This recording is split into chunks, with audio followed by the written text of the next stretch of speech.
The federal ఆంధ్రప్రదేశ్కి స్వాగతం. ఆంధ్రప్రదేశ్ రాష్ట్ర రాజకీయాల్లో మాజీ రాజ్యసభ సభ్యులు విజయ్ సాయిరెడ్డి ఇప్పుడు హాట్ టాపిక్గా మారాడు. నిన్న ఆయన చేసినటువంటి ట్వీట్ దీనికి ప్రధాన కారణంగా మారింది.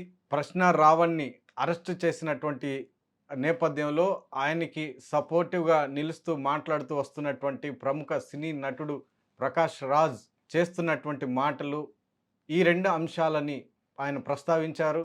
మత రాజకీయాలు, మత విద్వేషాలపై ప్రశ్న రావణ్, ప్రకాష్ రాజులు వ్యాఖ్యలు చేస్తున్నారు, విమర్శలు చేస్తున్నారు.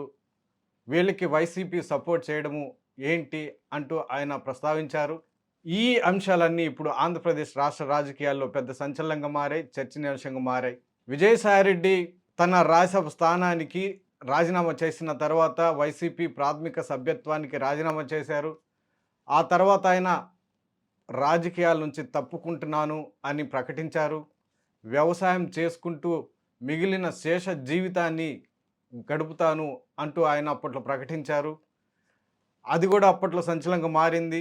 ఆ తర్వాత అప్పుడప్పుడు ఆయన ట్వీట్ల ద్వారా మాట్లాడుతూ వస్తున్నారు. తాజాగా ఆయన ట్వీట్ చేసినటువంటి నేపథ్యం, ప్రశ్న రావణ్ని అరెస్టు చేసినటువంటి నేపథ్యంలో ప్రకాష్ రాజు ప్రశ్న రావణ్ని ప్రస్తావిస్తూ హిందుత్వవాదాన్ని, మత ధర్మం, ఈ అంశాలన్నిటిపైన ఆయన ట్వీట్ చేయడము ఇప్పుడు రాజకీయాల్లో పెద్ద సంచలనంగా మారింది. అసలు విజయసాయిరెడ్డి రాజకీయాల నుంచి తప్పుకుంటున్నాను అని ప్రకటించినటువంటి నేపథ్యంలో మళ్ళా ఇలాంటి రాజకీయాలకు సంబంధించినటువంటి అంశాలు, మతపరమైనటువంటి సంబంధించిన అంశాలు వైసీపీ మీద ఎందుకు ఇట్లాంటి విమర్శలు చేస్తున్నారు అన్నది ఇప్పుడు కీలకమైనటువంటి చర్చగా మారింది.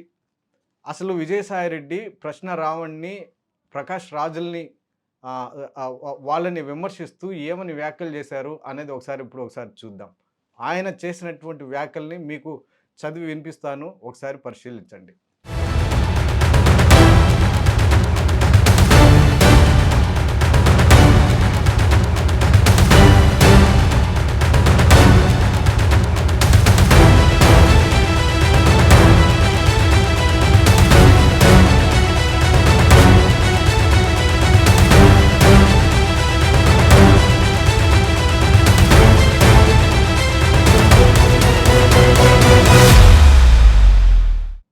వైసీపీ మాజీ ఎంపీ విజయసాయిరెడ్డి తన ట్విట్టర్ వేదికగా యూట్యూబర్ ప్రశ్న రావణ్, బచ్చలకూరి జోసఫ్ మరియు నటుడు సినీ ప్రకాష్ రాజుల మీద అత్యంత ఘాటు సంచలన విమర్శలు గుప్పించారు.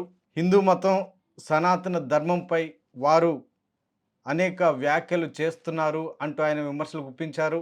ఇది మతపరమైన ఉగ్రవాదంగా ఆయన అభివర్ణించారు.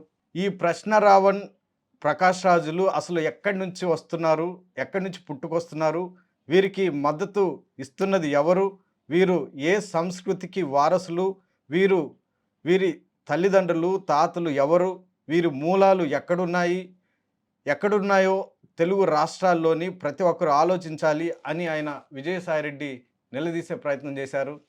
హిందూ సనాతన ధర్మాన్ని, భారతీయ సంస్కృతిని కించపరచడం కొందరికి ఒక ఫ్యాషన్గా మారిపోయింది అని ఆయన ధ్వజమెత్తారు.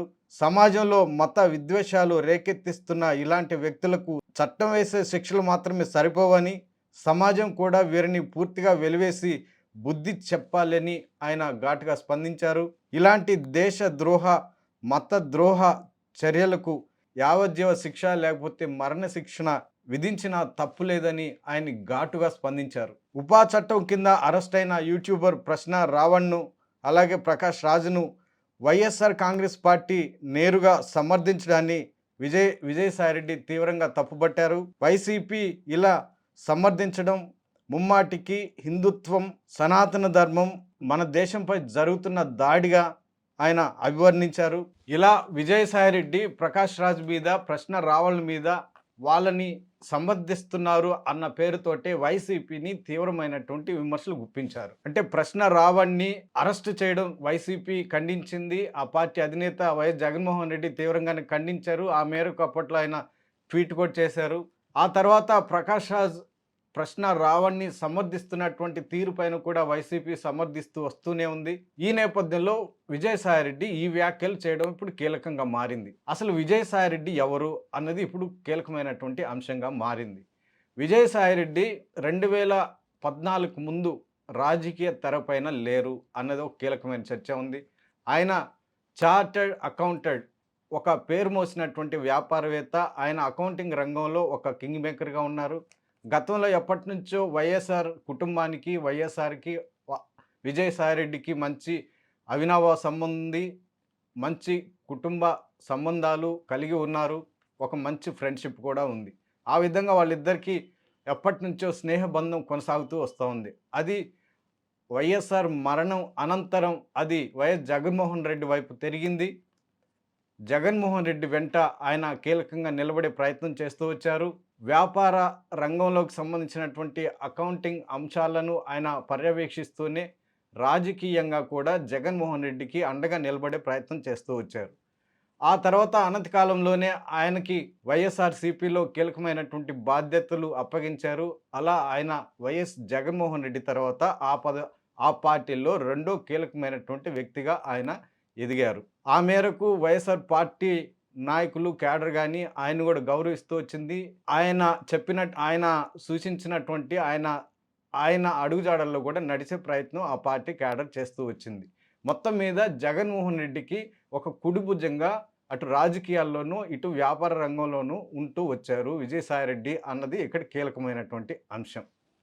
ఆ తర్వాత ఆయన ప్రత్యక్ష రాజకీయాల్లోకి రాకపోయినప్పటికీ ఆయనని రాజ్యసభకి పంపించే ప్రయత్నం చేశారు.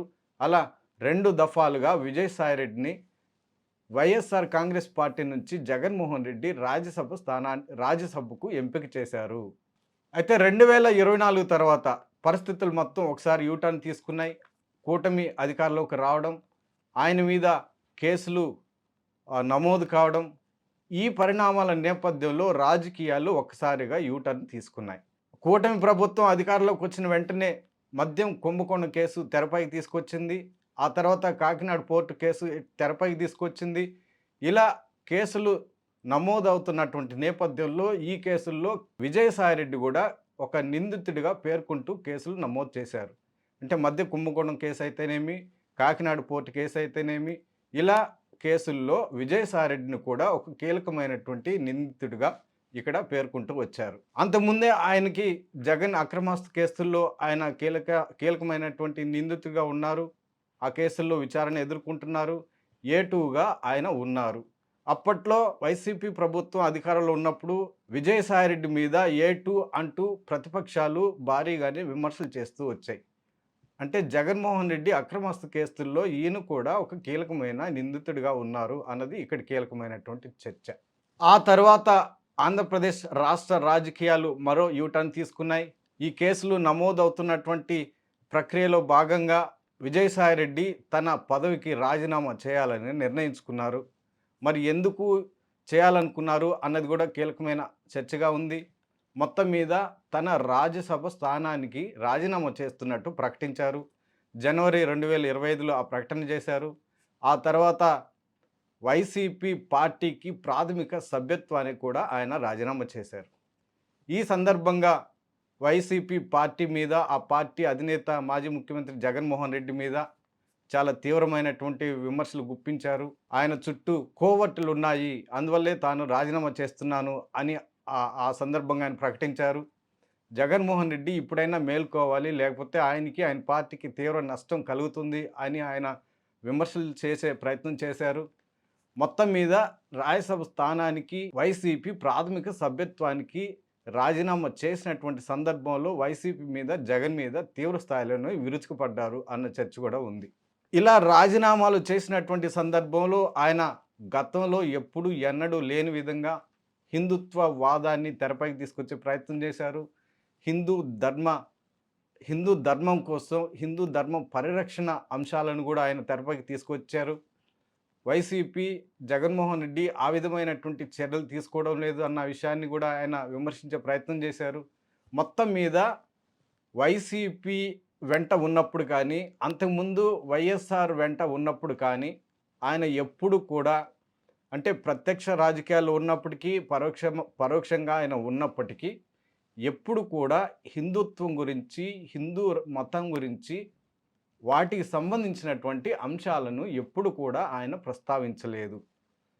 2025లో జనవరిలో ఆయన ఎప్పుడైతే రాజీనామా చేశారో, ఆ సందర్భంగానే హిందుత్వవాదం గురించి, హిందూ ధర్మ రక్షణ, పరిరక్షణ గురించి ఆయన ప్రస్తావించారు.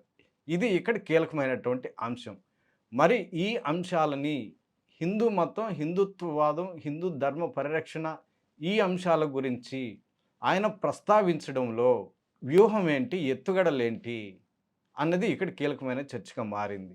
అంటే బీజేపీ పెద్దలు ఏమైనా ఆయన ద్వారా ఈ మాటలు చెప్పించారా? లేకపోతే కేసుల నుంచి విముక్తి పొందడానికి బీజేపీ నేతల దగ్గర మన్ననలు పొందడానికి ఈ వ్యాఖ్యలు ఏమైనా చేశారా అన్నది కూడా ఇక్కడ కీలకమైనటువంటి చర్చగా మారింది. మరి ముఖ్యంగా విజయసాయిరెడ్డి తన రాజ్యసభ స్థానానికి రాజీనామా చేయడం వెనకాల ఎవరు ఉన్నారు, ఆ అదృశ్య శక్తులు ఎవరు అన్నది కూడా కీలకమైనటువంటి అంశంగా ఉంది.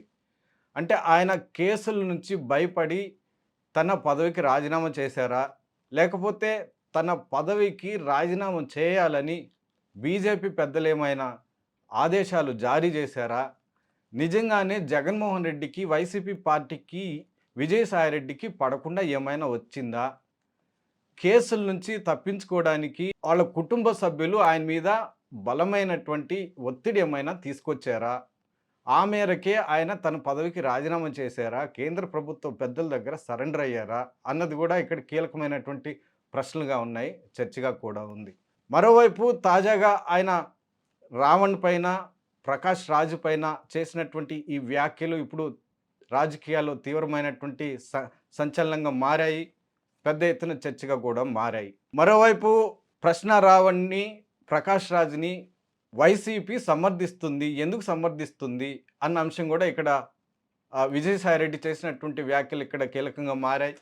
అంటే ఇక్కడ మతపరమైనటువంటి అంశాలను తీసుకొచ్చి వాటిని ప్రశ్న రావణ్కి, ప్రకాష్ రాజులకి అంటగట్టే ప్రయత్నం చేస్తూ వాళ్ళని సమర్థిస్తున్నారు అన్న అంశాన్ని కూడా వైసీపీకి ఆపాదిస్తూ కావాలనే విజయసాయిరెడ్డి ఇలాంటి వ్యాఖ్యలు చేశారా?